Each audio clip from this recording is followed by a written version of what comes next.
It has been 5 months since the King's Speech took place in November, and the last time I updated you on all things to do with leasehold. And following rumours of a July election, everything got wrapped up really rapidly, and on Friday the 24th of May, the Leasehold and Freehold Reform Bill was officially passed in the royal assent. This is what all leaseholders have been waiting for, but the question is, what has actually been passed?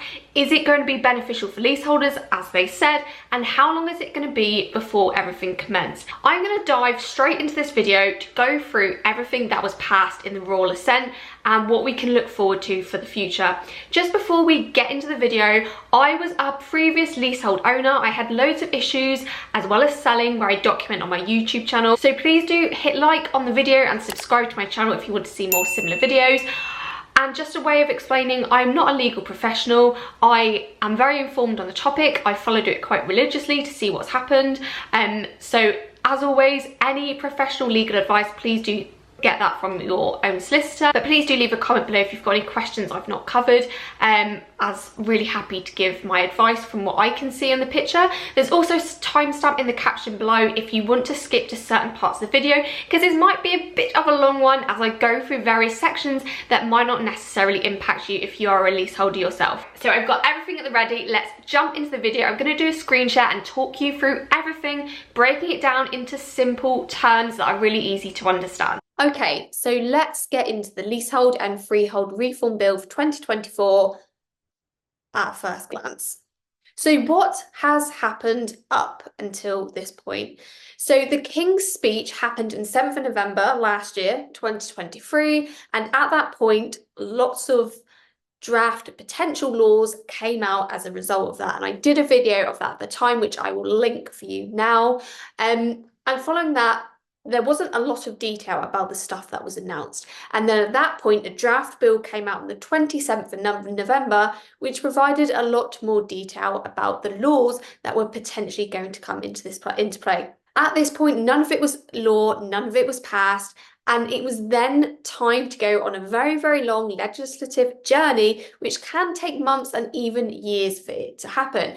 And for it to have culminated into the royal assent on the 24th of May 2024, which was last Friday, has happened incredibly quickly. And that's all down to the fact that there were rumours of a general election coming up in July. And on the back of that, 48 hours later, it had rapidly come out that it reached royal assent. Now, the next part is obviously the part we're all waiting for.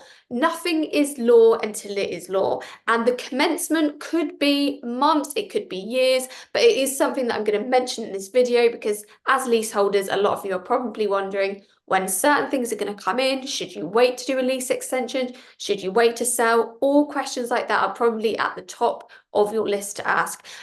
So obviously nothing is law yet. We're just going to discuss what has been passed in the bill and what potentially might be coming and when I think things might pass. I wanted to start this off with what is not in the bill. I think this is really important and key. There's a lot of things that leaseholders were surprised about not being in the bill, and there's a lot I'm really frustrated and angry about for leaseholders. And the main one on that is the ground rent cap. So there is not going to be a ground rent cap on existing leases where there's already an onerous level of ground rent. And this is typically anything over £250 outside of London or £1,000 within London. Now, ground rent is probably one of the biggest issues among many other things like cladding, building safety, and service charges and managing agents. But this is just one in the tip of the iceberg. And I had the same problem. I had ground rent over £250. It was classed as onerous, and this was back in 2021. It was very difficult for me to sell my flat because of it. And currently there's only 2 ways to get around that, and that is a deed of variation and also a lease extension, which if you've done it yourself, it can cost thousands and thousands of pounds. So this is super disappointing. Now there is something that is in the bill about ground rent, which we'll come on to, but it's something that's going to cost money to do so. So this is a really disappointing one. Common hold's not in the bill, which kind of really not surprised about. And common hold is basically allowing people in multi-occupancy to have freehold of their properties.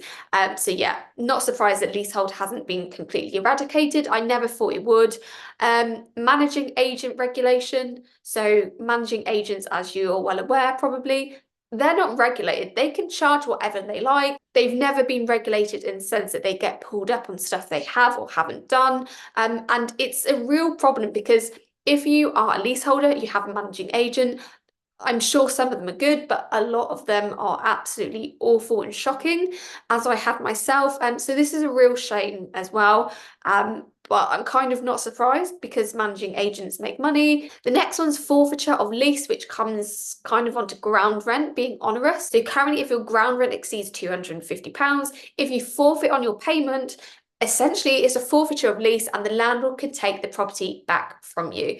So this is a real shame this isn't in the bill as well. And we've also got the Housing Act chat and net zero in this as well, which I'm not going to go through now. Okay, so now we've got that out of the way, what is actually included in the bill? So part one, we have the leasehold house ban. Now this is kind of common knowledge anyway that there's going to be a ban on the sale of leasehold houses. This is amazing news because leasehold's not going to be a thing on houses, new build houses anymore, and lots of building firms benefited a lot of money in doing this. There's obviously going to be a small number of exceptions. There may be some that have leasehold still, but there's going to be a new process with that, and there will be a redress and enforcement scheme to make sure that leasehold houses aren't being sold. So if you are interested in buying a new build property, of course you should still be checking to make sure that it's not a leasehold, and if not, your solicitor will obviously be able to get all of those details for you as well. And just to add on that as well, that the leasehold house ban does not affect anyone that currently has a leasehold house. This is for brand new properties being built only. So it doesn't really eradicate leasehold ban. It's just for new properties going onto the market. Okay, so part two is the enfranchisement and basically buying a share of ownership for your property, and there is help on the way for people that have not been able to buy their share of freehold because of this 25% rule, and this applies to multi-occupancy properties that have a large proportion of commercial property in there as well, such as a shop or a bar. They're increasing this from 25% to 50%. It's going to really open up the doors for a lot of people that haven't been able to buy their shared ownership before this. Evaluation on this and prescribing rates is no detail on this at all. The information is not available, and also what you've got is legal costs limits and what we are seeing on some of the other things that are included in the bill as well, and that is that there's going to be a cap on the costs that you are made to pay for your landlord's legal costs. Now this, again, there's no detail on this, there's no prescription of how much it would be or how you would calculate it, but for example, it could be something like the max that you would spend is £2,000 and the landlord would then cover the rest. That is simply an example, that's not what the bill is, but we just don't know what it is yet. Okay, so part three, and this is quite a big one, to be honest, a big and juicy topic, which covers ground rent in more detail. The first thing I'm going to mention is right to manage. Now, right to manage is going to be a bit more of an easier one to implement here, and this is similar vein to buying share of ownership if there was a large amount of commercial properties in the building. And again here, they are increasing that from 24 to 50% along with the reduced or the capped legal costs for getting into a right to manage scheme as well. So the ground rent is the big one, which I think because it actually does affect so many leaseholders, and if it doesn't currently, it might in the future. So currently there has only been two ways out of those with onerous ground rent, and that's been the deed of variation or the lease extension. Costs thousands of pounds to do. So instead of capping it, there's now going to be a law where there's a new right to buy out the ground rent. This is great news for those that are stuck in this situation right now, because previously, if you went down the lease extension route, yes, you're adding all those years to your lease, but if you already had 800 years on your lease, you're buying something that you technically don't need. You're only doing it to get that ground rent, which is reduced to a peppercorn. The other great thing is that in order to buy out the ground rent, you're making it far more safe saleable, more mortgage lenders, or all mortgage lenders are technically going to be able to lend on your property. It's going to be easier to sell. But the bad news is it obviously is going to come at a price. There's no valuation on this at the moment. We don't know how much it's going to cost. We don't know how it's going to be calculated. In the past, for things like a deed of variation, if you wanted to cap your ground rent, it was usually worked out on a premium plus the landlord's legal costs. And again, I think legal costs are obviously going to be at a limited level. They're going to be capped, but we just don't know how much it's going to cost to buy out the ground rent. It could be hundreds, it could be thousands. There's just not enough detail on this section at the moment. So it's just not really something I'm able to comment on at the moment. It's good news. There's a solution and there's a way out where there hasn't previously been one. So it is good news for leaseholders. Now, part 4 is another massive section to this as well that's going to be passed or has been passed, and that's the regulation of leasehold. We know there's never been any regulation, there's been no support, and often if you've needed things from your leaseholder, they either don't reply or they take months to come back, or they ask for £100 to get the information, which is just barbaric.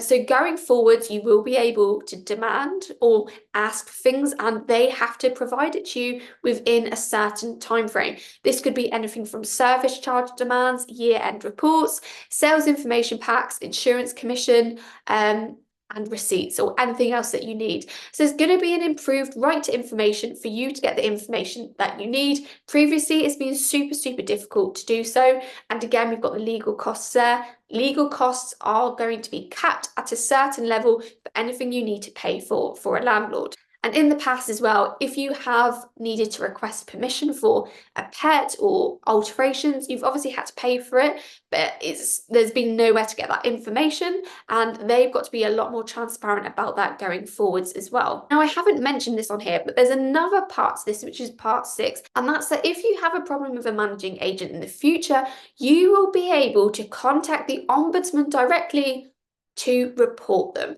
Now, this is amazing news. So if your managing agents are unfairly increasing prices, if they're not managing the property properly, if it's led to disrepair, anything to do with that, you will now be able to approach the Ombudsman, and it's the responsibility of the managing agents that they have this scheme in place that you are able to do so. Now, the final 2 sections that are included in the bill, which I'm not really going to go into too much detail here, is part 5 was the regulation of freehold estates. Now, this includes any freehold houses that have to pay a charge for the estate. It's generally new build houses that are affected by this, and it could be something like £150 a year to manage the street, for example. So there's going to be more regulation around this for people in those properties as well, because it has, again, become difficult for people to sell these properties because it adds that additional risk that mortgage lenders just don't like. And lastly, we've got part 8, which is all to do surrounding building safety. But the thing that you're probably all the more interested in is actually the commencement. The million-dollar question is, what the hell happens next? How long am I going to have to wait? I want to do a lease extension. Shall I wait? Shall I do it in the future? How much money am I going to save? And there is so many questions surrounding this. And the answer is no one knows. I've listened to the guys at the National Leasehold Campaign Group on Facebook, who are just a wealth of information. I'll drop their group in the caption below. Really recommend joining it. If you've got any questions or any advice, that it's just amazing. There's so many leaseholders in the group that will be able to help. From my understanding, nothing is going to happen now until after the general election. Everything is all to do with the election now. That takes place on the 4th of July. On the 5th of July, a new Secretary of State will be in house, and they'll start looking at the bills. So there's definitely going to be nothing until after the 5th. And we've also got to think about where they have the summer break Parliament. So we're kind of probably, I guess, looking at early autumn now until something's actually going to happen. Obviously, all the laws, some are a little bit easier to pass, some need a lot more detail. We're talking months and even years for some of this. There's just not enough detail about how much cost you're going to save, things about marriage value, and it's just really confusing for people knowing what to do. From my personal point of view, if it was me, If I desperately wanted to get out of my leasehold property, I would get out. I would just sell it and get out. If it's difficult for you to sell, seek legal advice now. If you're looking to do a lease extension, but you actually really, really like where you live, it's just the leasehold terms you don't like, I would just hold tight and just wait. But I definitely would seek any legal advice now, just so you're abreast of everything that comes up and you have contact with your solicitor for when things change and you're ready to go straight away with it. There's so many questions surrounding it, but hopefully this has just finalized everything that's come out of it. There are some really, really good benefits to leaseholders going forwards. It's great to hear there's going to be a little bit more regulation. There is a way to get out of onerous ground rents. It's kind of not the best news, and I think that there's a bit more of a fight ahead for leaseholders, but there is some positive changes coming. It's just when they're going to happen now. But I hope you found today's video useful. I've just tried to summarize everything. The point of doing these videos is just to educate people surrounding leasehold. As I went through it myself, I made mistakes and it was a really, really terrible situation for me. But if you've got any other questions, as I said, please do leave a comment below. If I don't know the answer, I'll find someone that does. But other than that, if you enjoyed today's video and you found it useful, please do give it a thumbs up and I'll see you on my next one.